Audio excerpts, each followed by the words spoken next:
ብዙ ጥያቄዎች ይነሳሉ። አሁን ውሃቢያ መውሊድ እና የሚባሉ ነገሮች ማለት እኔ እየገቡኝ አይደለም። ከዛ አንጻር የሆነ ነገር እስፔሻሊ አሁን እዛ እስልምና ውስጥ ለከረሙት ሰዎች ምንም ላይሆን ይችላል፣ ግን ለአዳዲስ ሰለምቴዎች የሚሆንም ማነው ቁርጥ ያለ ነገር ብትነግረን ብዬ አስባለሁኝ። ሁለተኛ ጥያቄ ደግሞ ምንድን ነው? ይሄኛውን መልስልኝ። ሁለተኛውን ረሳሁት። ልጁ እንትን ሲያስወጣኝ እንትን ተወሲለኝ መርሐባ ዋሃብያ ወይም አህባሽ ስለሚባለው ነገር ነው። ዋሃብያ የሚባል አንጃ ወይም ግሩፕ የለም። አንድ ታላቅ ዓሊም ነበር፣ ሙሐመድ ብን አብድልዋሃብ የተባለ በሳዑዲ ምድር ላይ ነበር። ይህ ሰው በአካባቢው እና በዘመኑ ሲሰሩ የነበሩ ሽርኮችን እና ቢድዓዎችን ተመለከተ። አላህ ስብሓነ ወተዓላ በሰጠው እውቀት ያንን ሽርክና ቢድዓ ተዋጋ። በሳዑዲ ምድር ላይ በተለይ በደንብ አድርገው ተዋጋቸው፣ አጠፋቸው። እነዚህን ሽርኮች እና ቢድዓዎች የነቢያቶች መንገድ የሆነውን ተውሒድን እና ሱናን አነገሰ፣ ቢድዓንና ሽርክን አጠፋ። ፈጀዛሁ ላሁ ዐና ወዐን ልሙስሊሚን ኸይረ ማ ጀዛ ብሂ ዒባደሁ ሳሊሒን። ጀግና ትልቅ ዓሊም ነበር። የዚህን ሰው ስም ለማጥፋት የዚህኛው አንጆች ወይም አህባሽ ወይም ሱፊያ ወይም አሻዕራዎች እነዚህ ሁሉ ወሃብያ የሚል ቅጽያ ለጠፉበት። ለምን? ሰዎችን ከእርሱ እውቀትና ከእርሱ ስራዎች ለማስበርገግና ለማስፈራራት። ያ ነው የተፈጠረው ነገር። ወኢላ ፈኢነ ሼክ ሙሐመድ ብን አብድልዋሃብ ረሒመሁ ላሁ ተዓላ ረጁሉን ሳሊሕ ጀደደ ዳዕወተ ልአንቢያኢ ወልሙርሰሊን ወደዓ ናስ ኢለ ተውሒድ ወኢለ ሱና ወሐዘረ ናስ ሚን ሽርክ ወልቢድዕ ወልኹራፋት። ይህን ያደረገው ነገር ይህን ሰው የጠሉበት ነገራቶች ምንድን ነው? እነዚህኞች ከተባለ ሙታንን አትጣሩ ነው የመጀመሪያው። እስኪ አስቡ፣ ሰው ሙስሊም ከሆነ በኋላ እንዴት ነው እንደገና ወደ ባዕድ አምልኮ የሚመለሰው? ደጋግ ሰዎች ናቸው ወልዮች ናቸው እየተባለ እነዚያን መለመን ችግር የለውም ይሏቸዋል። አይቻልም፣ አይፈቀድም። ከአላህ ውጭ ሌላን አካል መለመን አይቻልም። አላህ በአምልኮ ላይ በጣም ቀናተኛ ነው። ቀናተኛ ማለት ማንም ሰውን እንዲጋራበት አይፈልግም። ይወታቸዋል። ይህ ነው ነቢያችን ሰለላሁ ዐለይሂ ወሰለም ኢነላህ የራ ወጊረቱ ላሂ አን የእትየ ልዓብዱ መሐሪበሁ አሉ። አላህ ቀናተኛ ነው አሉ። የሚቀናውም ባሪያው እርሱ የከለከለውን ነገር ሲፈጽም ጊዜ ነው አሉ። ይቆጣል። ይዛ አምልኮ ሁሉ ለአንድ አምላክ ነው መሆን ያለበት። ከእርሱ ውጭ ለሌላ አካል ለማንም አምልኮ አትስሩ ነው የሙሐመድ ብን አብድልዋሃብ ጥሪ። ሙታኖችን አትጣሩ። ላ የጁዝ ዱዓ ለምዋት ወለው ካነ መለከል ሙቀረብ አው ነቢይ ሙርሰል ወሚመን ዩሰሙነሁም ቢልአውልያ ወሳሊሒን ወገይሪሂም። እነዚህን ሙታኖችን በመጣራት ላይ የተሰማሩ ሰዎችን አትጣሩ፣ አይሆንም ነው እያላቸው ያለ። ወከዛሊከ የጅብ ኢስባት ማ አስበተሁ ላሁ ሊነፍሲሂ ወማ አስበተ ለሁ ረሱሉ ሰለላሁ ዐለይሂ ወሰለም ፊ ሱነቲሂ ምን ሲፋት አልጀላል ኢላ አላህ ስብሓነሁ ወተዓላ ከማ የሊቁ ቢጀላሊሂ ወዐዘመት ሱልጣን። ለእርሱ ለክብሩና ለልቅናው እንደሚገባው እርሱ ስለ ራሱ ያጸደቀውን ባህርያቶችን እና ስሞቹን አጽድቁና አለፉ ነው። እነዚህ ሰዎች ደግሞ አይሆንም። እነዚህ ይሄ ከአእምሯችን ጋር ከተስማማ እንቀበለዋለን፣ ካልተስማማ ደግሞ ያን እንክደዋለን። እኔ ከአርሽ በላይ ነኝ አለ አላህ ሱብሓነሁ ወተዓላ። ይህንን አንቀበልም ይላሉ። ተመልከት፣ በግልጽ ይህን ይናገራሉ። ለምን ሲባሉ ይሄ ከፍጥሩ ጋር ማመሳሰል ነው። ታለርለ የፈጣሪም ባህሪ ከፍጥረታት ባህሪ ጋር በማመሳሰል አንቀበልም ማለት ከየት ነው የተገኘው? እንደዚያ ከሆነ በርካታ ባህሪያቶች አሉት አላህ ስብሐነ ወተዓላ። አንተ ታያለህ አታይም በለው፣ አያለሁ። ፈጣሪ ያለ ያያል። ስለዚህ ተመሳሰለ ማለት ነው። ፈጣሪ አያይም በላ በለው፣ አይንም። የአላህ ስብሐነ ወተዓላን ባህሪ በእኛ እንትን መዝነናቸው በሰው ልጆች ጋር አስተካክለናቸው ይሄ ከፍጥረታት ጋር ይመሳሰላልና ብለን እንትን የምንክደው ነገር አይደለም። ሲጀመር የፈጣሪ ባህሪ ከፍጥረታት ባህሪ ጋር አይመሳሰልም። ሊላሂ ስብሐነሁ ወተዓላ ሲፈቱን ተኹሱሁ ወተሊቁ ብሂ ወሊልመክሉቂነ ከዛሊከ ሲፈቱን ተኹሱሁም ወተሊቁ ቢሂም ፈላ ተሻቡሀ በይነ ሲፋት ልኻሊቅ ወሲፋት ልመክሉቂን ፈመን ሸበሀ አላህ ስብሓነሁ ወተዓላ ቢኸልቂሂ ፈሁወ ካፊሩን ሙርተዱን ዐን ዲን ልእስላም። ፈጣሪ እንደመሆኑ የራሱ የሆኑ ልዩ ባህርያቶች አሉት። እነዚያ ባህርያቶቹ ከፍጥረታት ጋር በፍጹም አይመስሉም። ፍጥረታት እንደመሆናቸው የራሳቸው የሆኑ ልዩ ባህርያቶች አሏቸው። እነዚያ ባህርያቶቻቸው ከፈጣሪ ጋር በፍጹም አይመስሉም። የስም መመሳሰል ልታገኝ ትችላለህ። ለምሳሌ ከተባለ እኔ አያለሁኝ ፈጣሪ ያያል አይደለ? ነገር ግን ያ ማለት የእኔ የማየት አቅምና የፈጣሪ ማየት አቅም እኩል ነው ወይ? በፍጹም አይገናኝም። የእኔ ማየት አቅም የተገደበች ነች። ከዚህ ከግድግዳ በስተጀርባ ምን እንዳለ አላይም። እኔ የተገደበ ነች እይታዬ። የፈጣሪስ እይታ ከተባለ የተገደበ አይደለም። አላህ በቁርአን ላይ ስለ ራሱ እይታ ሲናገር ምን ይላል? ሰዋኡን ሚንኩም መን አሰረ ልቀውለ ወመን ጀሀረ ቢህ ወመን ሁወ ሙስተኽፊን ቢለይል ወሳሪቡን ቢነሃር ይላል። ከእናንተ ንግግሩን በድብቅ የተናገረም ሆነ በገሃድ ጮቤ የተናገረ ለእኔ እኩል ነው አለ። በሌሊት ድቅድቅ ጨለማ የሰራና በገሃድ በፀሐይ የሰራ ለእኔ እኩል ነው፣ የሚለያይ ነገር አይደለም አለ። አየህ አይደለ? በቀን ሰራህን በጨለማ ለእርሱ የሚደበቅበት ነገር የለም። ድምፅህን ከፍ አድርገህ ተናገርክም ዝቅ አድርገህ ተናገርክ በውስጥህ ለእሱ የሚለያይበት ነገር አይደለም። ይህን የእርሱ ባህሪ በእርሱ እይታም ሆነ መስማቱ የተገደበ አይደለም። የፍጥረታት ግን የተገደበች ነች። ስለዚህ ፈጣሪ ባህሪውን የተናገረውን ከእኛ ጋር ይመሳሰላልና ብሎ እሱን ባህሪ ወደ ማውገዝ መሄድ ይህ የቀደምት ጀህሚያዎች መንገድ ነው። የጠሪቀት ልጀህሚየት ልቁደማ ወሊዛሊከ ቃል ሸይኽ አልአልባኒ ረሒመሁላህ ተዓላ አልአሕባሽ ጀህሚየት ልዓስር ወሙዓጢለት ልዓስር ወቃል ሸይኽ አልዓላማ ሷሊሕ አልፈውዛን አልአሕባሽ አልቁቡሪይን ሁም አልቁቡሪይን።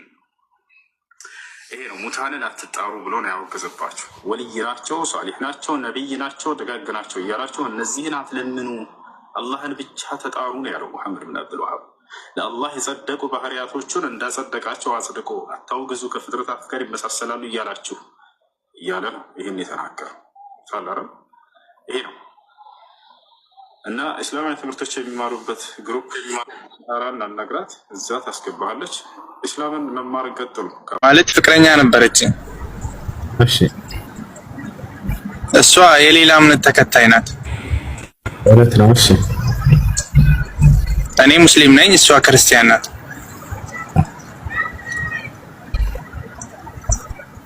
ከዛ አብረን ቆይተናል። በፍቅር 1-3 ዓመት ቆይተናል። እሷ ደግሞ ትንሽ ጠንካራ ናት በእምነቷ፣ ትከታተላለች ቤተክርስቲያን። እኔ ደግሞ ያው ትንሽ ጠንካራ አይደለሁም፣ ሰነፍ ነኝ በእምነቴ እና እንለያይ ብላኝ ነበር የሆነ ሰዓት። በሁለት ዓለም ያለን ሰዎች ነን እንለያይ ስትለኝ እኔ ደግሞ እሷን ላለማጣት ብዬ ችግር የለውም የእምነታችን ነገር ብያት ቃል ገብቼላት ነበር። ማለት እምነቴንም እቀይራለሁ ችግር የለውም ብዬ አንቺን ከማጣ ብያት ነበር። ይሰማል ብዙ? አዎ ይሰማል። ከዛ ብዙ ሰው ሲያወራ ደግሞ ከእስልምና ያስወጣል እንደዚህ አይነት ነገር ምናምን ሲባል ሰምቻለሁ። ከዛ ከሷ ጋር ተለያይተናል። አሁን እኔ ስደት ላይ ነው ያለሁት። እንዴት ይታያል? ከማንም ተከታዮች ጋር የፍቅር ጓደኛ መያዝ አስፈላጊ አይደለም፣ አይቻልም፣ ክልክል ነው ከማንም ጋር ቢሆን እና ስለዚህ ሁለተኛ እንደ ነገር ውስጥ አትገቡ። ያኛው ነገር ይሄ ሰው ይከፍራል ወይ ከተባለ ባለማወቅ ነው ይሄን ያለው። ይሄ ነገር እንደሚያከፍር እያወቅህ ብትናገር ኖሮ አንድ ሰው እምነቴን በቃ ቀይራለሁ እስልምና ከእስልምና እወጣለሁ እንጂ ሰውየው የዛኔ እንደወጣ አይቆጠርም። لكن يعذر بجهله لعدم علمه بهذا الحكم።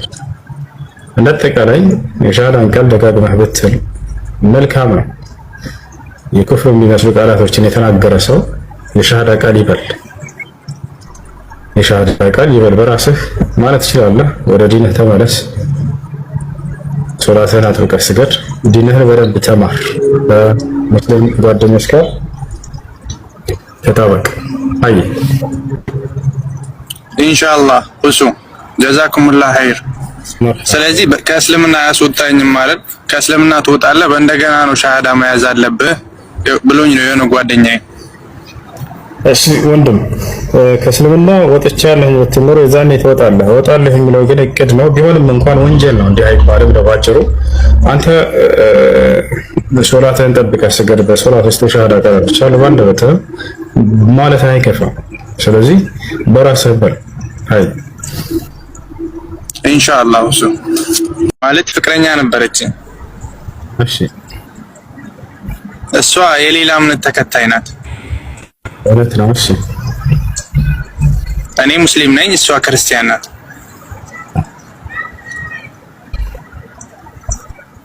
ከዛ አብረን ቆይተናል። በፍቅር 1-3 አመት ቆይተናል። እሷ ደግሞ ትንሽ ጠንካራ ናት በእምነቷ ትከታተላለች ቤተክርስቲያን። እኔ ደግሞ ያው ትንሽ ጠንካራ አይደለሁም፣ ሰነፍ ነኝ በእምነቴ እና እንለያይ ብላኝ ነበር የሆነ ሰዓት። በሁለት ዓለም ያለን ሰዎች ነን እንለያይ ስትለኝ እኔ ደግሞ እሷን ላለማጣት ብዬ ችግር የለውም የእምነታችን ነገር ብያት ቃል ገብቼላት ነበር። ማለት እምነቴንም እቀይራለሁ ችግር የለውም ብዬ አንቺን ከማጣ ብያት ነበር። ይሰማል እሱ? አዎ ይሰማል። ከዛ ብዙ ሰው ሲያወራ ደግሞ ከእስልምና ያስወጣል እንደዚህ አይነት ነገር ምናምን ሲባል ሰምቻለሁ። ከዛ ከሷ ጋር ተለያይተናል። አሁን እኔ ስደት ላይ ነው ያለሁት። እንዴት ይታያል? ከማንም ተከታዮች ጋር የፍቅር ጓደኛ መያዝ አስፈላጊ አይደለም፣ አይቻልም፣ ክልክል ነው ከማንም ጋር ቢሆን እና ስለዚህ ሁለተኛ እንደ ነገር ውስጥ አትገቡ። ያኛው ነገር ይሄ ሰው ይከፍራል ወይ ከተባለ ባለማወቅ ነው ይሄን ያለው። ይሄ ነገር እንደሚያከፍር እያወቅህ ብትናገር ኖሮ አንድ ሰው እምነቴን በቃ ቀይራለሁ እስልምና ከእስልምና እወጣለሁ እንጂ ሰውየው የዛኔ እንደወጣ አይቆጠርም። لكن يعذر بجهله لعدم علمه بهذا الحكم እንደተቀላይ የሻሃዳን ቃል ደጋግመህ ብትል መልካም ነው። የኩፍር የሚመስሉ ቃላቶችን የተናገረ ሰው የሻሃዳ ቃል ይበል፣ የሻሃዳ ቃል ይበል በራስህ ማለት ትችላለህ። ወደ ዲንህ ተመለስ፣ ሶላትህን አጥብቀህ ስገድ፣ ዲንህን በደንብ ተማር፣ በሙስሊም ጓደኞች ጋር ተጣበቅ። አይ ኢንሻአላህ እሱ ጀዛኩሙላህ ኸይር። ስለዚህ ከእስልምና ያስወጣኝም ማለት ከእስልምና ትወጣለህ በእንደገና ነው ሻሃዳ መያዝ አለብህ ብሎኝ ነው የሆነ ጓደኛዬ። እሺ ወንድም ከእስልምና ወጥቻለሁ የምትኖር የዛኔ ትወጣለህ። እወጣለሁ የሚለው ግን እቅድ ነው፣ ቢሆንም እንኳን ወንጀል ነው እንዲህ አይባልም። ባጭሩ አንተ ሶላትህን ጠብቀህ ስገድ፣ በሶላት ውስጥ ሻሃዳ ቃል ብቻለሁ ባንደበትህ ማለት አይከፋም። ስለዚህ በራስህ በል። አይ ኢንሻአላህ እሱ ከሙሴ በኋላ ነው አላህ በቁርአን ላይ እስከ ሙሴ ድረስ ባለው ጊዜ ግን ማንኛውም ሰው ሲያመጽ ጊዜ መቅሰፍት ይመጣበታል እንጂ አምላክ አላህ ሱብሓነሁ ወተዓላ ነብይ ተዋጋ ብሎ አያዘውም ነበር።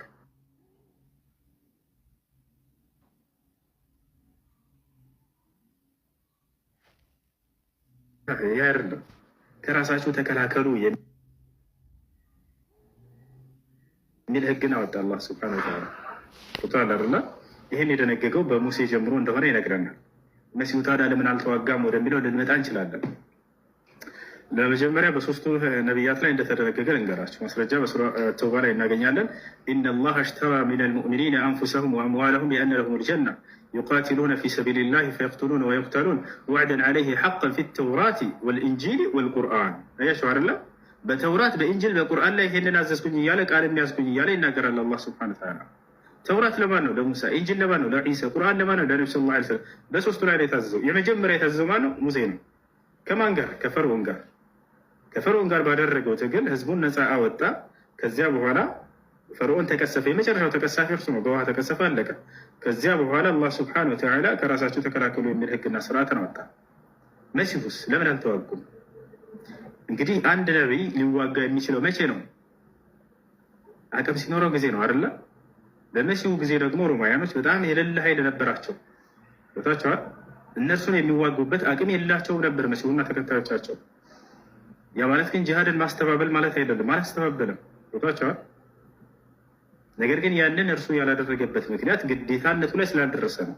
ለምሳሌ አንድ ሰው ሐጅ እንዲያደርግ ግዴታ የሚሆነው ውጭ እግዚአብሔር አምላክ ከወረደ ውጭ ከመጣ በኋላ እግዚአብሔር አምላክ ከመጣ በኋላ ምንም አይነት ነቢያት እንደማይመጡ ሐሰተኛ ነቢያት እንደሚሆኑ ገባ። በጣም ጥሩ። ስለዚህ ወይ አንድ መሐመድ ጋር ተቀዳለ ቆይ አንድ ቁጥር ጋር ይከስበኝ። ስለዚህ ከእርሱ በኋላ ምንም ነብይ እንደማይመጣና ከእርሱ በኋላ የሚመጡ ነብያት ሐሰተኛ ነብያት እንደሆኑ ተናግሯል ነው አይደል? ሴትዮ ነቢዩ መሐመድ ሰለላሁ ዐለይሂ ወሰለም ሐሰተኛ ነቢይ ለማድረግ ማለት ነው።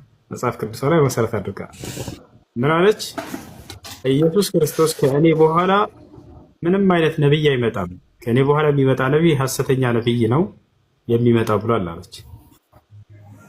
እንደሱ ከሆነ በጣም ጥሩ። አሁን ሜትሽን አንሺው። እሺ፣ ስለዚህ ከክርስቶስ በኋላ የሚመጣ ነቢይ ሐሰተኛ ነቢያት ናቸው አይደለ? ሐሰተኛ ነቢይ ሐሰተኛ ነቢያቶች እንደሚመጡ እግዚአብሔር አምላክ ወረደ።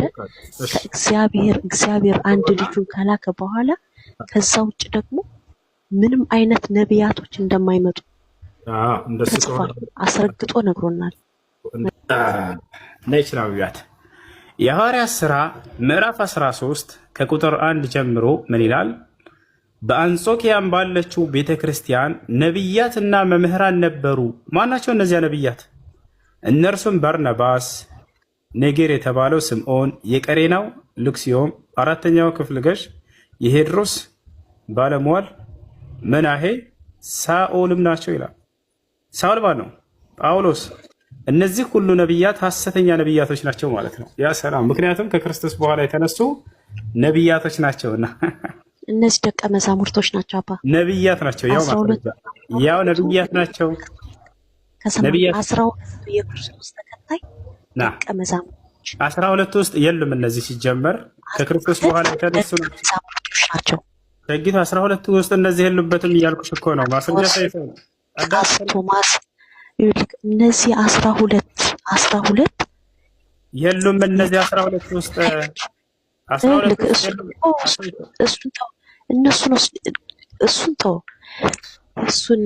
እሱን ተው ሳይሆን አዳምጪ። ይኸውልሽ ሸጊቱ አዳምጪ፣ ተረጋግሽ። ነቢያት ናቸው እነዚህ። አንቺ ነቢያት አይደሉም እያልሽ ቃል በቃል ናየ ነቢዩ መሐመድን ሐሰተኛ ነቢይ አድርጋለሁ ብላ እንዳለ እነ ጳውሎስ ሁሉ ሐሰተኛ ያደረኩላት ገብታችኋል አይደለ?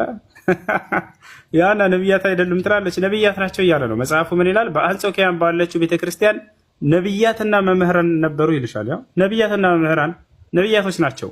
ከነዚያ መካከል ማን አለበት? ሐሰተኛው ጳውሎስ አለበት። ያው ሳኦል የሚለው ጳውሎስ ነው። ሳኦል የመጀመሪያ ስሙ ነው። ከዚያ በኋላ ጳውሎስ ብሎ ራሱን ይሰይዋል። ገብታችኋል አይደል? ሳኦል የጳውሎስ ስም እንደሆነ ሁሉም ክርስቲያን ያውቃሉ። ስለዚህ እዚህ ቦታ ላይ እነ ባርናባስ ምናምን እንዳለ ሐሰተኛ ነቢያት ናቸው ማለት ነው። በእሷ ሚዛን ገብቶሻል አይደል? ይሄን ይመስላል። ስለዚህ ይህ ነው። አሁን ሴትዮ ምን አለች? እነዚህ እኮ ከ12ቱ ደቀ መዛሙርቶቹ ናቸው አለች። ላ ከ12ቱ ደቀ መዛሙርት እነዚህ የሉበትም።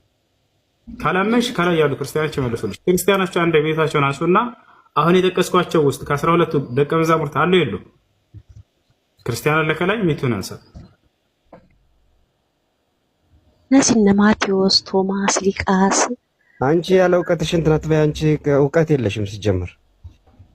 ደቀ መዛሙርት ምንድን ነው እውቀት የለሽም ማለት አልገባኝም። እዚህ ጋር ከ12ቱ የሉም። ነገር ግን እነዚህ ሁሉ የሚመሰክሩት ስለ እሱ ነው እንጂ የተለየ አስተምሮ የላቸውም። እዚህ ጋር ይሽ 12 ውስጥ እዚህ ውስጥ የሉበትም። እነዚህ ከ12 የሉም። ይሄ ልታውቂ ይገባል። ካላወቅሽ መጠየቅ ነው። እኔ በጣም እየፈተንሽ አስቸግረሽ እየነገርኩሽ ነበረ። ላሳይሽ 12ቱ ከእነዚያ ውስጥ 12ቱ ነቢይ አድርጉ ነቢይ ናቸው ይላል መጽሐፍ። ሐሰተኛ ነቢይ እንደሚነሳና ስለዚህ ሐሰተኛ ነቢያት ናቸው ማለት ነው። አንቺ ቲጂ ለምንድን ነው መጀመሪያ መጽሐፍ ቅዱስ ደህና አድርገሽ አንብቢ። ጌታም ከሐሰተኞች ነቢያት መምህራን ይመጣሉ አለ እንጂ ከእኔ በኋላ ያሉት ወይም ነቢይ አይነሳም አላለም። ስለዚህ መጀመሪያ መጽሐፍ ቅዱስ ማንበብ፣ በግምት ገብቶ ክርክር አይገባም። በግምት ገብቶ አሁን እሱ እንዲሁም በጣም ነው የታገሰሽ። የአንቺን ያህል እድል ለእኔ አልሰጠኝም፣ አይሰጠንም። አንቺን ግን በደንብ ነፍስ በጣም ደህና አድርጎ ነው የወነሰሽ። ስለዚህ አንቺ መጀመሪያ የቤተክርስቲያን ልጅ ከሆንሽ መጽሐፍ ቅዱስ ማንበብ ነው እንጂ ለክርክር ዘርሶ አይገባም። ተግባባን? ያነበብኩትን ነው የምናገረው እኔ አይደለም። አላነበብሽም። ሌላ ተልኮ ነው ያላት፣ አውቃ ነው። ሌላ ተልኮ ነው ያላት። አላነበበች፣ ዝም ብላ ነው ወይ አላነበበች። በግምት ነው የምታወራ። አውቃ አሳሳች ነች። አልገባኝም። አሳሳች አይደለም እኮ ችሎታ ሳይኖርሽ ገብተሽ የምታዳክሪ አሳሳች ስለሆንሽ ነው። ምንድን ነው አሳሳች ነው? በቃ ሌላ ተልኮ አለሽ አልኩሽ። አንቺ ያለ እውቀትሽ አታወሪ። ምንድን ነው ሌላ ተልኮ የሚኖረኝ?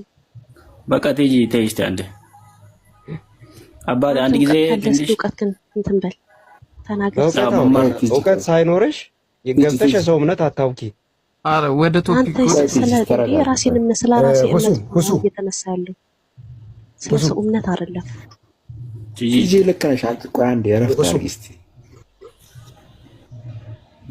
ባለቤቱ አንዴ እስቲ ወደዚህ ሄሎ በለን እና ስለዚህ ቲጂ ትክክል ነች ማለት ነው። እንዴት ነው ነገሩ? እኮ አልገባኝም። አሁን ክርስቲያኖች ላይ ያላቸው ማለት ነው ማለት ሁሱ አዳምጠኝ። ባትሪ ሊዘጋብኝ ስለሆነ ተሰጠኛለህ። እሺ ሌባ ጥሩ አይደለም።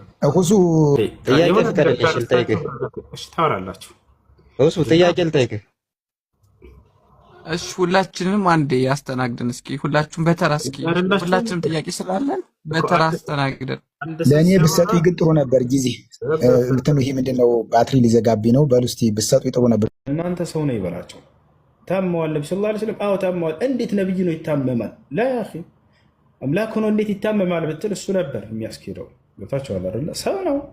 ሰው እስከሆነ ድረስ በሰው ላይ የሚሆን ሁሉ በእርሳቸው ላይ ይሆናል። ዩሓ ኢለየ ከእናንተ ይልቁንስ የሚለየኝ ነገር አሉ። አሁን እዚህ ጋር ምንድነው? ዩሓ ኢለየ አነማ ኢላሁኩም ኢላሁ ዋሒድ፣ ሰው ነኝ እንደናንተ ካሉ በኋላ ወደ እኔ ግን ራእይ ይወረዳል። በቃ በዚህ ነው ከእናንተ የምንለየው፣ በዚህ ነው ከእናንተ የምንለየው። ወደ እኔ ራእይ መለኮታዊ ቃል ይመጣልኛል ከጌታ ቃል ዘንድ። የሚመጣልኝም የትእዛዙ ሁሉ መጀመሪያው የራእዩ ምንድን ነው? አነማ ኢላሁኩም ኢላሁ ዋሒድ፣ ጌታችሁ እርሱ አላህ አንድ ብቻ ነው የሚል ነው። በቃ የነቢያት ሁሉ አስተምህሩ ዋና ራስ አምላክ አንድና ብቸኛ መሆኑን ማስተማር ነው። እስራኤል ሆይ ስማ ጌታ አምላካችን አንድ ነው አይደል? ኢስማዕ ያ እስራኤል አረቡ ኢላሁና ረቡን ዋሒድ ይላል አረበኛ መጽሐፍ ቅዱስ ላይ። እስራኤል ሆይ ስማ ጌታ አምላካችን አንድ ጌታ ነው። መሲሁ ምን አለ? ወኢነ ላሃ ረቢ ወረብኩም ፈዕቡዱ ሃዛ ሲራጡ ሙስተቂም። መሲሁ አምላካችን ጌታዬም ጌታችሁም እርሱ አንዱ አላህ ነው፣ እርሱም በብቸኝነት ተገዙ። ነቢዩ መሐመድ ሰለላሁ ዐለይሂ ወሰለም ምን አሉ? አነማ ኢላሁኩም ኢላሁ ዋሒድ አሉ። እርሳቸው ጌታቸው አምላካቸው እርሱ አንድ ነው፣ እርሱም በብቸኝነት ተገዙ። ነቢያት ሁሉ ይሄ ነው መንገዳቸው፣ ሌላ አይደለም። ፈመን ካነ የርጁ ሊቃአ ረቢህ አለ አላህ ቀጥሎ፣ ከጌታው ጋር በመልካም ሁኔታ መገናኘትን የሚፈልግ ካለ ፈልያዕመል ዐመለን ሷሊሐ፣ መልካም ስራን ይስራ። በዚህ በምድር ላይ መልካም ስራ ማለት ኢማን ሊኖር ይገባል። በአላህ ስብሐነሁ ወተዓላ አምነህ የምትሰራው መልካም ስራ አለዚ እክተመለት ፊህ አሽሩጥ አሰላሳ አልኢማን ወልኢኽላስ ወልሙታበዓ፣ ሰውየው በአላህ የሚያምን ሆኖ በእርሱ ላይ ቅንጣት የማያጋራ አልኢኽላስ፣ ጥርት አድርጎ ስራ ለእርሱ ብቻ መስራት አለበት፣ ማጋራት የለበትም። ወልሙታበዓ፣ የነቢ ሰለላሁ ዐለይሂ ወሰለም ትእዛዝንና ሱናን መሰረት ባደረገ መሆን አለበት። هذا هو العمل الصالح الذي اكتملت فيه الشروط الثلاثة والاثنين كما يقال الإيمان والإخلاص والتقوى። ስለዚህ ከአላህ ጋር ነገ የውመል ቂያማ በጥሩ ሁኔታ መገናኘት የፈለገ ሰው ከወዲሁ መልካም ስራን ይስራ። ወላ ዩሽሪክ ቢዒባደቲ ረቢህ አሐድ፣ ለጌታው ለአላህ በሚያደርገው አምልኮ ላይ አንድንም አካል እንዳያጋራ። ይሄ ነው የሱረቱል ከህፍ መልእክት። ይሄ ነው ሲጀምር ገና አልሐምዱሊላህ አለዚ አንዘለ ዐላ ዐብዲሂ ልኪታብ ብሎ ጀመረ። ባሪያው ላይ በነቢዩ መሐመድ ሰለላሁ ዐለይሂ ወሰለም ላይ መጽሐፍን ያላወረደ ለእርሱ ለአምላካቸው ለአላህ ምስጋና ይገባ ብሎ ይጀምራል። ለምንድን ነው አልሐምዱሊላህ እያለ አላህ የሚጀምር? አያችሁ፣ ምስጋና ይገባው ካለ በኋላ በጣም ትልቅ የሚያስመሰግን ጸጋ ሊገልጽልን እንደሆነ እወቁ። አልሐምዱሊላህ ካላ ለእርሱ ለአምላክ ለአላህ ለእኔ አመስግኑኝ እያለ መልእክት እየሰጠን ነው። ለምንድን ነው የምናመሰግነው? አሁን በሱረቱል ከህፍ ላይ የተገለጸው ጸጋ ምንድን ነው ከተባለ ትልቁ ጸጋ ነው። አንዘለ ዐላ ዐብዲሂ ልኪታብ፣ በባሪያው ላይ መጽሐፍን ያወረደ ቁርአን ትልቁ ጸጋ ነው እና እርሱን ስለሰጠን እንድናመሰግነው ቀድሞ በምስጋና ጀምረው እንድናመሰግነው ዓብድ ብሎ ገለጻቸው፣ ባሪያዬ ብሎ ገለጻቸው። ነቢዩ ሙሐመድ ሰለላሁ ዐለይሂ ወሰለም ነው አላህ በቁርአን ላይ ባሪያዬ ባሪያዬ ባሪያ እያለ የሚገልጻቸው እዚህ ቦታ ላይ ባሪያዬ ባሪያ ብቻ አይደለም፣ ልብ በሉ፣ ዓብዲ ባሪያዬ ነው የሚለው። እነሆ ደግፌ ያዝኩት ባሪያዬ ባሪያዬ ብሎ የሚጠራው አንድ አካልን ነው በቁርአን ላይ ዐላ ዐብዲሂ ልኪታብ በባሪያ ይላል። ሱብሓነ ለዚ አስራ ቢዐብዲሂ ባሪያዬ እያለ ይጠራቸዋል። ስለዚህ አላህ ስብሐነሁ ወተዓላ ባሪያ የሚለው እርሳችን ነው። የጀማዓ መግሪብ ደረሰ። እዚህ